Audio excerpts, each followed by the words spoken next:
AI is changing career faster than most of the schools are changing their syllabus. जिस career के लिए हमारे बच्चे आज रेडी हो रहे हैं, शायद वो करियर 5-7 साल में ना रहे. So today, we are going to discuss future career, AI, education, employability, and everything students need to succeed in today's rapidly changing world. Hi everyone, I am Ami, founder of Infinity Ed Hub. I am a certified career counselor and study abroad consultant. Today, I am extremely excited to introduce our guest who believes education today is not only about marks, but it is about mindset, consistency, and the right direction. He's been working exactly on this mission. He is the co-founder of Delta Minds Educate. He's an educator, a mentor, and someone who connects the students and parents alike. With his experience in teaching 11th and 12th standard, science, and mentoring future careers and doctors, he brings a fresh and practical perspective to learning. So, let's welcome Mr. Manish Zadav. Sir, a warm welcome to you to the podcast. Thank you, ma'am. Thank you for such a warm How are introduction. you doing? I'm great. How are you? I'm good, sir. Thank you. So, Yeah, sir, before we move ahead, आप हमें थोड़ा आपकी journey के बारे में बताइए. आपने yeah, delta sure. Maths एजुकेयर्स कैसे स्टार्ट किया? Okay. So basically, I've been teaching from last 15 years, and in this 15 years, I've realized कि अभी बच्चों को ना सिर्फ teaching की जरूरत नहीं. They don't just need good teachers, but they need us some mentorship as well. Because there are a lot of options available in the market. बच्चा अभी options की वजह से ज्यादा कंफ्यूज है. रादर पहले कैसा होता था कि कुछ नहीं है तो हम लोग कंफ्यूज थे अभी क्या करें. अभी अपने पास बहुत कुछ है तो भी हम लोग कंफ्यूज है कि अभी क्या चूज करें. सो आई थिंक कि बच्चों लोग को अभी मेंटरशिप ज्यादा नेसेसरी है as compare to the teaching, क्योंकि टीचिंग करने के लिए बहुत सारे प्लेटफॉर्म भी अवेलेबल है, बहुत सारे लोग भी अवेलेबल है, but to give a right guidance and a right mentorship, very few of them are available right now. So using this thought only कि वी थॉट कि हम लोग एक क्लास शुरू करें, कोचिंग क्लास शुरू करें, and let's help the students to choose their career wisely and with the proper guidance and the proper mentorship. That's the idea behind the Delta Minds Educate. तो sir delta means educate का मतलब क्या है? Oh, nice question. ये मेरे को किसी ने नहीं पूछा आज तक. So basically, delta na in mathematics and science, it represents a small change. And minds, मैंने उसी उसके आगे minds लगा दिया so that वो change एक mindset में change हो जाए बच्चे लोग के लिए और parent के लिए as well. It is not only about the students, it is about the parents as well. क्योंकि पेरेंट्स बहुत किसी का कुछ ना कुछ और रिलेटिव्स का, दोस्त लोग का सुनते हैं और वो आइडियाज और बच्चे लोग पे इम्बाइब करते हैं. सो अगर वो हेल्दी डिस्कशन में हो जाए तो कुछ प्रॉब्लम नहीं है. तो वो थॉट प्रोसेस चेंज करना है या वो थॉट प्रोसेस को और अच्छा प्रोग्रेसिव बनाने का, that is the idea behind the name Delta Minds, and that's why Educare, we are caring about your education, that's why Educare. तो नाम सुनते वक्त मैं बहुत कॉन्शियस था कि ऐसा नाम रहे कि जो इजीली याद भी रहे और जिसके पीछे कुछ ना कुछ तो मीनिंग हो. So this is the meaning about the Delta Minds Educate. It's very thoughtful. ऐसे Thank you, जब thank you. when I was introducing delta means educate ऐसे लगता नहीं कि it has such a big science behind it. तो sir ऐसे ही what do you feel कि parents आजकल के बच्चों को रियल वर्ल्ड के लिए रेडी कर रहे हैं? It is not only parents' job to prepare the child for the real world. It is ये अपना education system का भी flaw है. Because our education system is not preparing the children for the real life. They are only preparing the children for a competition. It's just a race. जैसे वो 3 Idiot movie में था, वो virus आता है, एक रेस का भाषण देता है. It is just as same as this. मतलब वो मूवी रिलीज होके आई गेस ऑलमोस्ट 10-15 साल तो हो गए रहेंगे. Now we are still in that era. We are just running after some prizes like career में क्या करना है क्या नहीं करने का. तो it is not only about the parents, but अपना सिस्टम भी बच्चे लोग को सिर्फ एग्जाम के लिए प्रिपेयर कर रहा है. We are not preparing them for a life और फॉर अ फाइनेंशियल लिटरेसी और a communication. So there are many aspects of this. So I hope this using this podcast और by this podcast बहुत सारे लोगों को एक थोड़ा सा आइडिया आ जाए कि अपने को कैसे आगे बढ़ने का और कैसे नहीं बढ़ने का.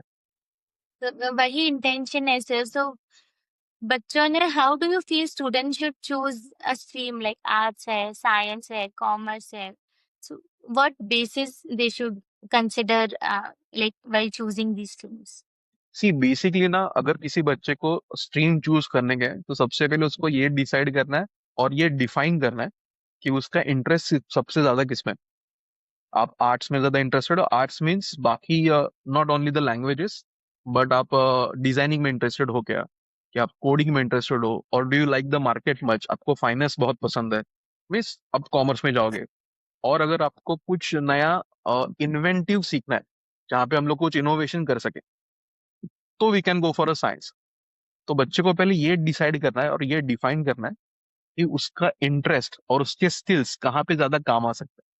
अभी तक क्या हो रहा है कि पेरेंट्स और बच्चे लोग का मेंटेलिटी है कि if you good marks will go for the science, थोड़ा कम मार्क्स आया तो विल गो फॉर कॉमर्स, थोड़ा और कम आया तो विल गो फॉर आर्ट्स।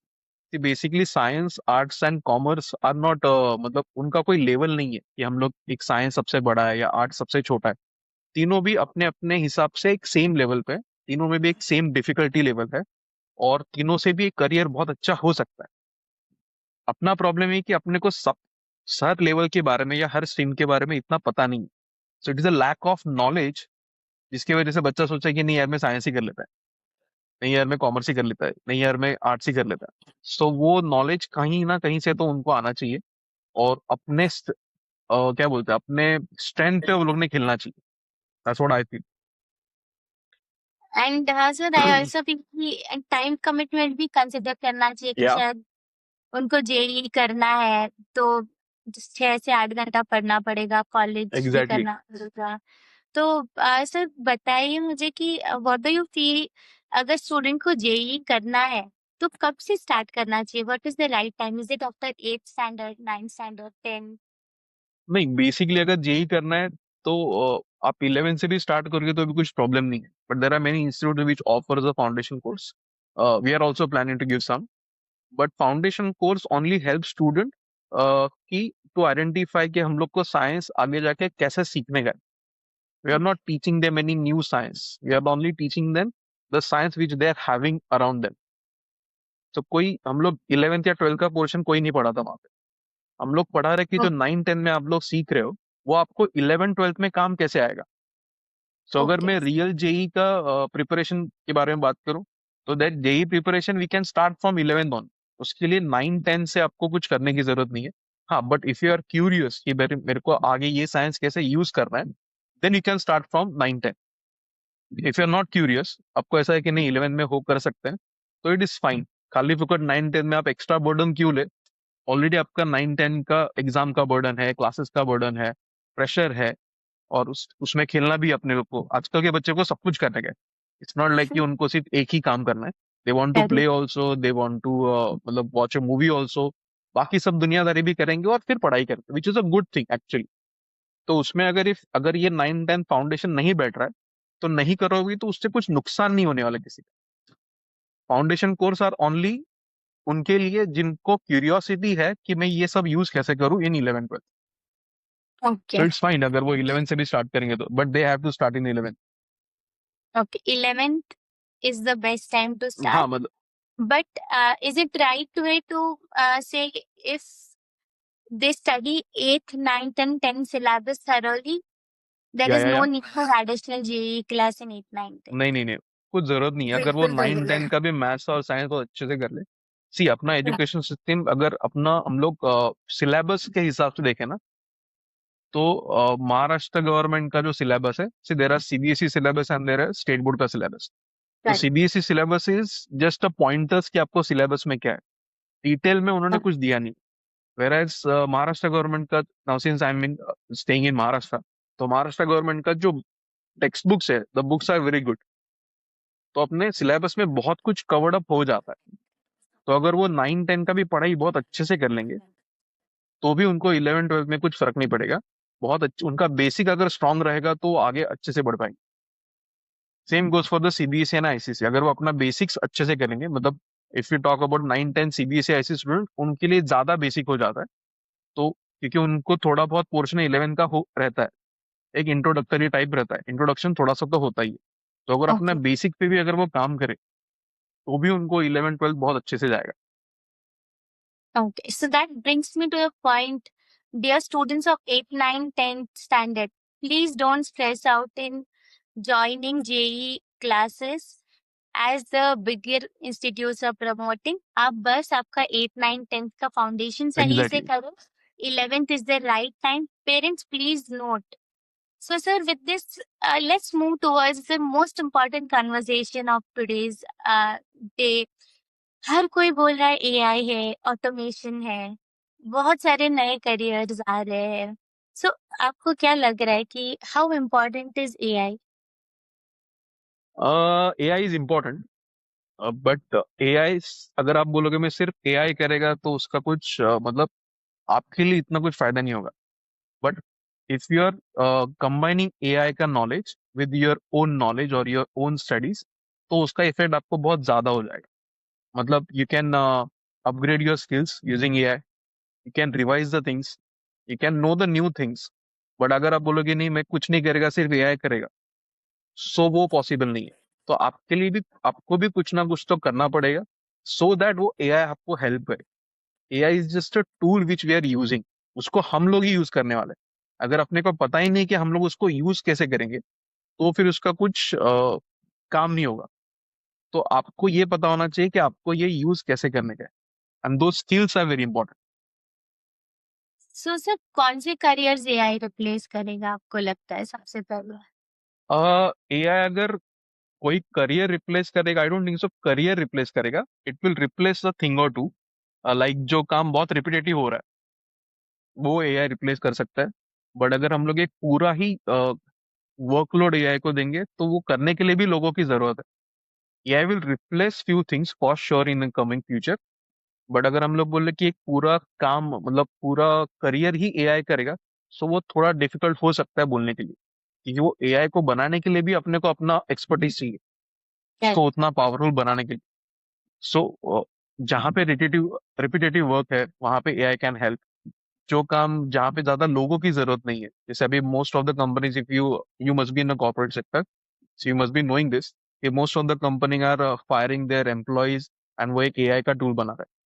सो मतलब जो एम्प्लॉयज जा रहे हैं, मतलब it is very sad for them, but Correct. What company is thinking about themself कि why should I pay so many people जो एक काम मेरा AI कर सकता है। Correct. अगर मैं एक मालिक के पर्सपेक्टिव से देखूं, so the company is right. But अगर मैं एम्प्लॉय के पर्सपेक्टिव देखूं तो उनको काम नहीं। सो अगर हम Yes. लोग AI की मदद से ही सब कुछ आगे लेके जाए तो वो ज्यादा बेटर है, rather than replacement of human being, क्योंकि एक ह्यूमन टच तो चाहिए। After all AI is a program, right? तो प्रोग्राम में आप जब तक कुछ फीड नहीं करोगे तब तक वो आगे काम नहीं करेगा। And in India there are many variables. So ये अपने लिए बहुत अच्छा अपॉर्चुनिटी कि हम लोग AI सीखे। मतलब मैं तो सब बच्चे लोग को भी बोल रहा हूँ, तुम लोग थोड़ा थोड़ा AI यूज कर रहे हो जैसे स्टडीज में, वैसे कुछ नया बनाने के लिए भी उसको यूज करो। सिर्फ Correct. अपना काम कम करने के लिए यूज मत करो। Correct. अभी अभी जो क्राउड AI यूज कर रहा है वो अपना काम कम करने के लिए यूज कर रहा है। वो मतलब इट्स अ सेफ पैसेज ना कि AI ने सब कुछ कर दिया। बट उसमें अगर मैंने आप कभी पॉइंट आउट किया कि ये कैसे किया, तो वो किसी को नहीं आएगा। You can take the help of AI। आप पूरा ही काम डाल दोगे AI पे और बोलोगे मैंने सब कुछ कर लिया, तो that is not happening. Right. So I guess वो अपने को थोड़ा चेंज करने की जरूरत है, एंड टू डू दैट अपने को ही थोड़े से स्किल अपडेट करने की जरूरत अपग्रेड करना पड़ेगा है। अभी से. एग्जैक्टली।